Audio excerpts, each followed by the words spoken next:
reviewing Week 2 in the Big Ten.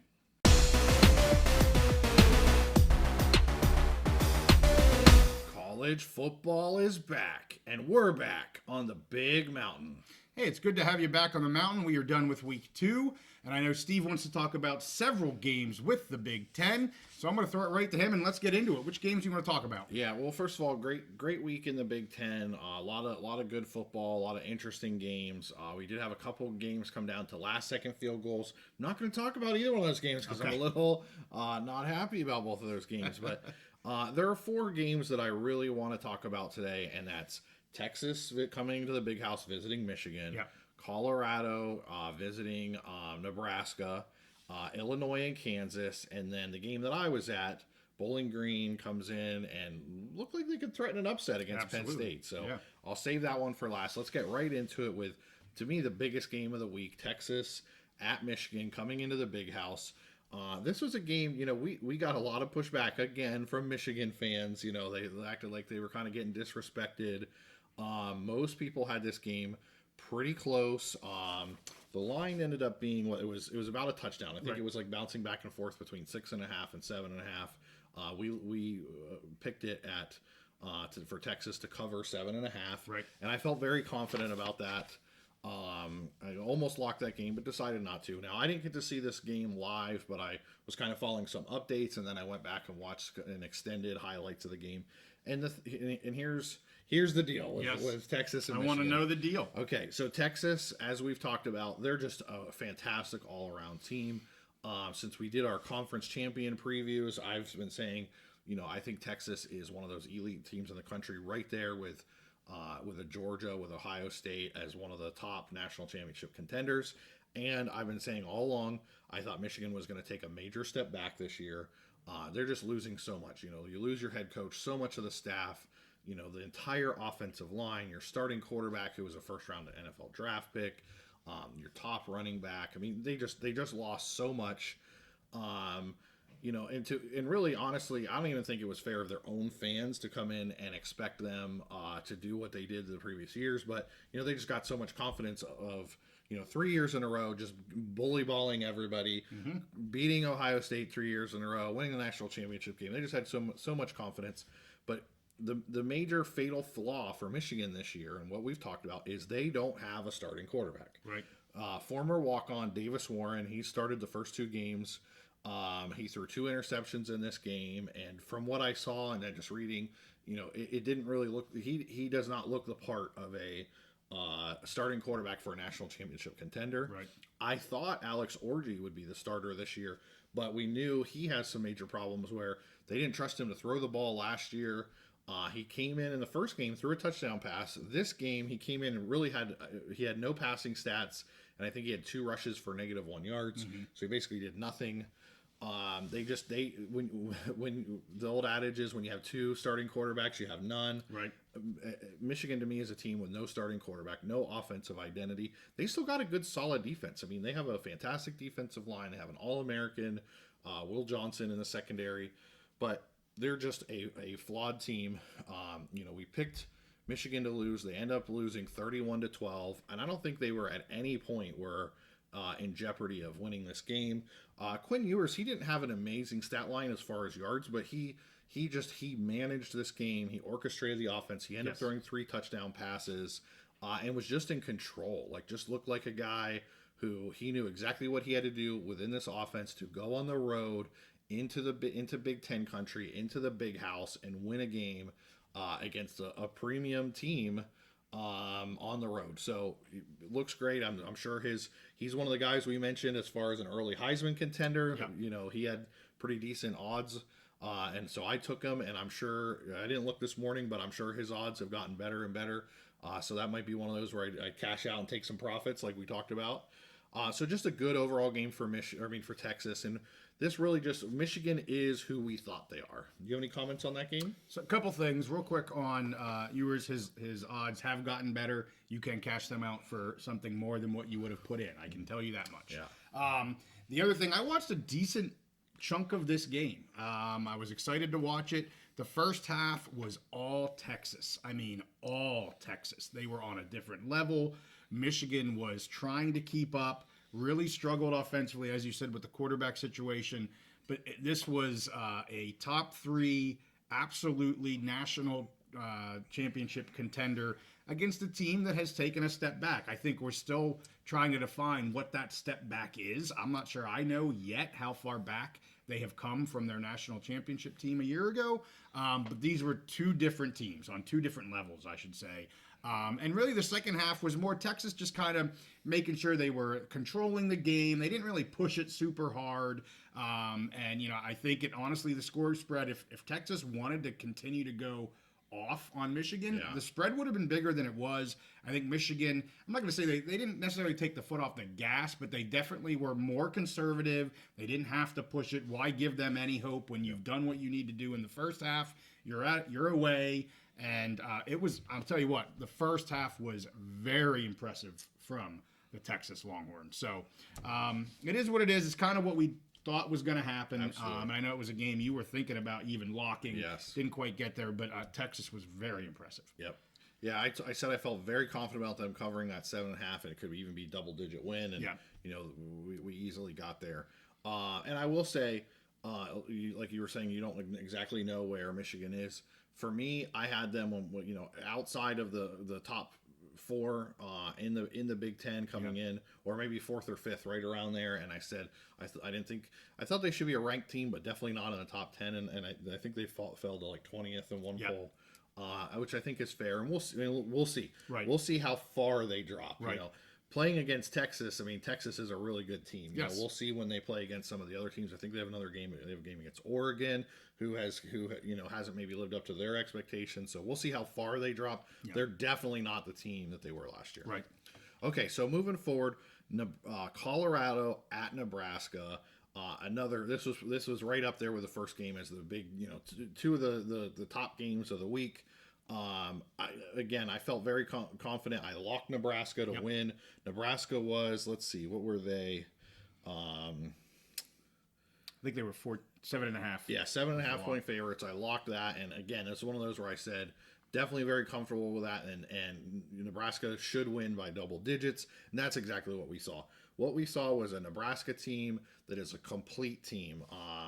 They are solid across the board. I don't know if they're ready to step into that elite level in the Big Ten yet, but very solid team, complete team. I think they can compete to maybe get into the Big Ten championship game. That'd be a little difficult, or maybe for like a 4th playoff spot, which that's where I picked them as the 4th college football playoff team for the Big Ten. They're just a solid, complete team, and Colorado is not. Colorado is basically 2 players, Shedeur Sanders and Travis Hunter, who are fantastic. Probably going to be top 10 overall draft picks, and they shined this week. Mm-hmm. But the rest of the team, it's not up to that level. Colorado was never competitive. Like this looked at the end of the first half, like I think it was 21-0 or 24-0. Colorado, I think, missed a field goal at the end of the first half trying to get on the board, and it looked like it could get embarrassing. They were non-competitive in this game. The final ended up being 28-10. But similar to what you were saying with Texas and Michigan, Nebraska kind of took their foot off the gas because they didn't need to do anymore. Right. And Nebraska, Dylan Raiola, we talked about him, and I said at the beginning of the season, I thought Nebraska would be a better team. They just needed a little bit better quarterback play than they got last year, and I had faith in Dylan Raiola, even though he was a true freshman, and he's fulfilled that role so far. He's done great. A reason for their success, and does not look like a true freshman at all. So this was a great win for us. This was a lock win, and Nebraska took care of business, 28-10. You have any comments on that game? I did not see that game, but it certainly, from the stats and scores that I was watching, certainly looked like Nebraska was just dominating that game, especially in the first half.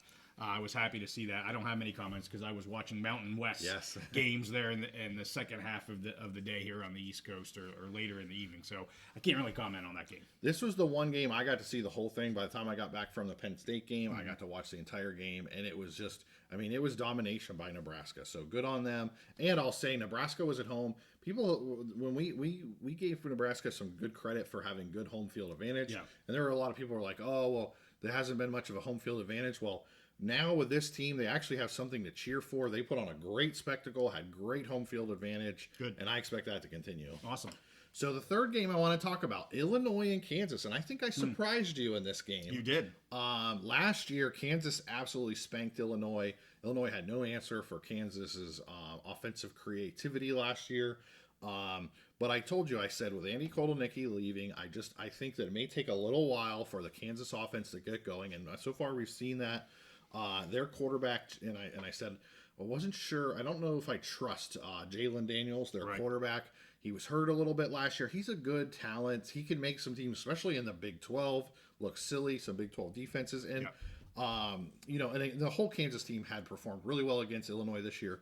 Or last year, but I said I thought Illinois was a little bit better team this year, and they looked to be the better team. They looked like very much improved, just solid defense, solid special teams. Their offense is still going to be a little bit of work in progress, I think. A lot of the points they got, and a lot of the opportunities they got were created by defense and special teams. But Illinois was getting 5.5 points, and I took them plus the points, and I said that maybe Illinois might even get the upset. And that's what they did. They didn't need the points. They win by a touchdown, 23-17. I think they led the entire game. It was a close game. This was not a blowout or anything like that. I think it went actually back and forth. It might have. It may have been like a 17-13, whatever. Kind of flippy-floppy. Yeah. But Illinois, they got the job done. Won by almost a touchdown. So they didn't even need those 5.5 points. Did not surprise me. This game kind of worked out as I was expecting. And again, mostly just because I thought Illinois would be slightly improved, and Kansas may be taking a step back. And I think they may still be really good in the Big 12, but I think they're still trying to figure out that offense. And Jalen Daniels needs to just kind of settle in, because he did not have a good game. I think he threw 2 interceptions against Illinois. So any comments there? Well, I'm just anxious. I didn't see this game, but I am anxious because Kansas plays UNLV here this coming week. And I will just say right now, and I'll say this on the Mountain West review as well, you can get UNLV at plus 7.5. It's been flip-flopping between 7.5 and 6.5. I'm going to be taking UNLV at plus 7.5. So if you can get them, that's going to be my pick coming into this week. I'm going to put that out there now because, again, as I said, it's been going back and forth. But if you can get that 7.5, I'd be very comfortable with UNLV given their defense. But you're right. I would say of all your picks that you made, this was the pick that I was the most questioning. And I was an eyebrow raise. I was still kind of going off of the Kansas of last year, and it's still a good offense, but maybe not quite as powerful. Still trying to figure things out, as you said. So yeah, that's a good hit from you for sure. I'll say I think Nevada's defense is probably pretty much on par with Illinois. Yeah, I think very comparable, and if they can rattle. First of all, I love the pick. I love them getting 7.5. You texted me earlier, and I jumped on it right away. Yeah. And I even threw a little bit of money line on there. I did the same thing. Yes, because I love the 7.5, and I think if the defense can do the same, and same thing to Jalen Daniels, get him rattled. You can get him rattled. Like he's an amazing athlete. When he's cooking, he's cooking. But if you can get in his head, force him to scramble behind the line of scrimmage where he's running for his life, not threatening you to run downfield. You can make some hay there, and I think Nevada's defense will be able to do that. We'll see on not Nevada, UNLV's defense. I think we'll see on UNLV's offense. But honestly, Illinois' offense was not that great. So I love that 7.5 pick, and I wouldn't even be surprised. And I'm sure we'll talk about this game more later, but I wouldn't be surprised if UNLV pulled the upset. Sure. Okay. So let's get to your last one. Yes. I want to hear about this game. So Penn State Bowling Green, I was at this game, Penn State season ticket holder. Everybody came in just expecting Penn State to totally roll. Yeah. After what they did against West Virginia. West Virginia last year was one of the best running teams in the country as far as their quarterback and their running back. And that's kind of the strength of the Bowling Green team. Their quarterback, Connor Bazelak, he was not really known as a guy who was going to beat you with his arm. He's a journeyman quarterback. I think he spent some time in the SEC, and then he was actually with Tom Allen at Indiana last year. Okay. So no one really expected him to do much with his arm. Well, obviously everybody's expectations were completely blown out of the water. The Penn State defense, I thought, came out and looking really flat. They started playing in like a really soft zone, like giving the Bowling Green receivers like 7-8 yards. Okay. And just, you catch the ball, we'll come up and make the tackle. Well, they were catching the ball and getting first downs after first down. So then Penn State's like, all right, well, we're going to come up and play some man. and they were getting burned by Bowling Green's receivers. Wow, okay. Those defensive backs who played great last week were getting burned. So it took really the whole full first half into the second half before Penn State's defense was able to make those adjustments. They were down different times. I think they were down 17-7 at one point. They were Penn State was down by multiple scores multiple times in this game. Yeah. I never really felt Penn State was in too much danger of actually losing the game because Penn State's offense still looked really great. Both of their running backs ran for over 100 yards. Tyler Warren, their stud tight end, James Franklin calls him the most complete tight end in the country. He had a beast mode of a game. I think like 11 catches for 140 yards. And, I mean, he was just anytime they needed a first down, they were hitting him. Deep passes down the field. Drew Aller, I thought, looked great again. They had they had one deep pass that was called back, deep touchdown that was called back. They said offensive pass interference. It was one of those things where both of the guys were kind of grabbing each other. But the last guy to do something was Omari Evans, Penn State guy. He kind of pushed the other guy off. Didn't even need to do it honestly. So that one got called back. There was another one that got broken up at the last minute. But Penn State's offense was just humming. Now part of the issue was they were a little bit feast and famine. They either scored, like all their drives were 3 plays. They either scored in 3 plays or they had a 3 and out, which was obviously not the greatest. There were some strange penalties and different things that happened, but the offense just kept, anytime the Penn State needed a score to get back in the game, they just drove down with ease. The offense looked fantastic, and we got into the second half. The defense clamped down. They figured it out. They made those adjustments. The pass rush was getting to Bazelak. And which made, it's a lot easier to defend passes when the guy doesn't have 6 or 7 seconds to just stand back there and pick you apart. They mostly shut down the running game most of the day. I think there was 1 or 2 drives where Bowling Green maybe had some success running the ball, but most of the day they shut down the running game. So definitely, I mean, Penn State didn't cover. It's not what you want to see for a Penn State team. However, as a fan, I'm not that worried. Every year there seems to be one underdog that kind of, bucks up and says, hey, we're not going down easy. I knew Bowling Green came out, and the Penn State came out like a little flat, not with a little energy when they came out of the tunnel. You could just kind of tell. And then when Bowling Green came out, all the Penn State fans were booing them, and those guys, they were hyped up. They were jumping like, yeah, bring it on, we love it. And right out of the gate, they had all the energy. So kudos to Bowling Green. I think they're going to do well in the MAC this year from what I saw. They brought in a couple different transfers. They looked really good. So kudos to them. And, for Penn State, it is what it is. They got a bye this week, then they play Kent State. It doesn't change my opinion, but I'll tell you, in that first half, sitting there in the stands as a fan, I was like, what is going on? So that's what I have on that game. And you have any thoughts? Yeah, I didn't see this game either. Again, I was watching some other games, and but I was again watching, was a scoreboard watching on my phone, and I'm thinking, wow, when you mentioned the 2-score deficit there for Penn State multiple times, and then even in the second half, we're like, okay, they're going to turn it up. It took them a little longer than I was anticipating for them to do that. But I know I was texting you a little bit, and you didn't seem very concerned like you were saying. So if you weren't concerned, I wasn't concerned. So anyway, it is what it is. I had a couple other games. I'm not going to do a breakdown, but just wanted to mention.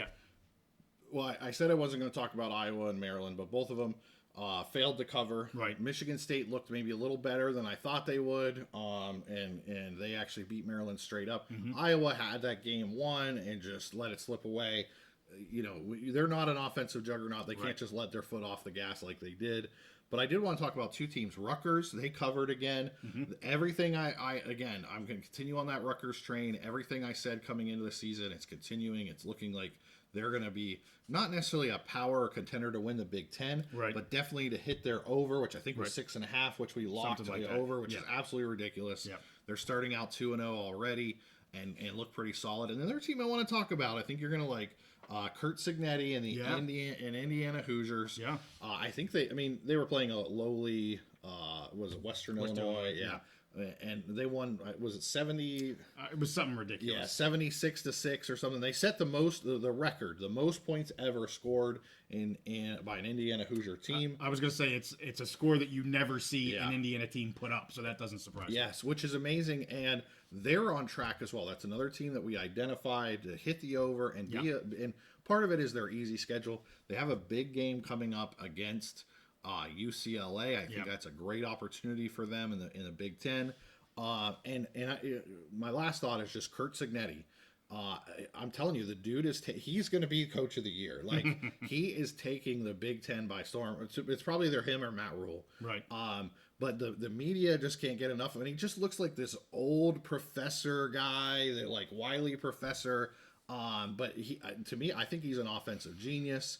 I think he's just a great football coach, and the Big Ten had no idea what was going to hit him this year. I think we had an idea, but the Big Ten had no idea what was going to hit him this year. Awesome, great. Well, great summary. I want to remind everybody we do live pick episodes every Wednesday evening, 8:30 Eastern. Steve is on fire, so make sure you keep coming back. I know your week 1 was a little bit better than your week 2, but you're still over 500 in week 2, and he's going to keep doing his thing here in week 3. So again, live pick episodes Wednesday evening, 8:30 Eastern, 5:30 Pacific. We hope you can join us. With that, make sure you give this one a like and subscribe if you like our content. We'll see you next time on the Big Mountain.